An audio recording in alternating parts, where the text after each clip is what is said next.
لبيك اللهم لبيك لبيك لا شريك لك لبيك إن الحمد والنعمة لك والملك لا شريك لك۔ روزانہ 5 حج کا ثواب۔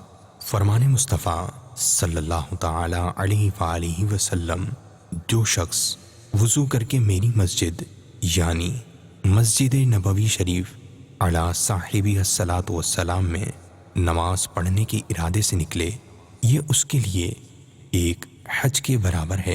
آپ اس مدنی پھول کو دعوت اسلامی کے اشاعتی ادارے مکتبۃ المدینہ کی مطبوعہ شیخ طریقت امیر اہل سنت دامت برکاتہم العالیہ کی مایہ ناز تالیف رفیق الحرمین کے صفحہ 232 سے پڑھ کر مستفید ہو سکتے ہیں۔ آپ اس کتاب کو دعوت اسلامی کی ویب سائٹ www.dawatIslami.net سے اردو کے ساتھ ساتھ مختلف زبانوں میں بھی ڈاؤن لوڈ کر سکتے ہیں۔ آج ہی اس کتاب کو مکتبۃ المدینہ کی مختلف شاخوں سے طلب کیجیے۔ نیز شادی غمی کی تقریبات، اجتماعات، آراس اور اجتماعات میلاد وغیرہ میں مکتبۃ المدینہ کے شائع کردہ رسائل تقسیم کر کے ثواب کا ڈھیر و خزانہ حاصل کیجیے۔ لبيك اللهم لبيك لبيك لا شريك لك لبيك إن الحمد والنعمة لك والملك لا شريك لك۔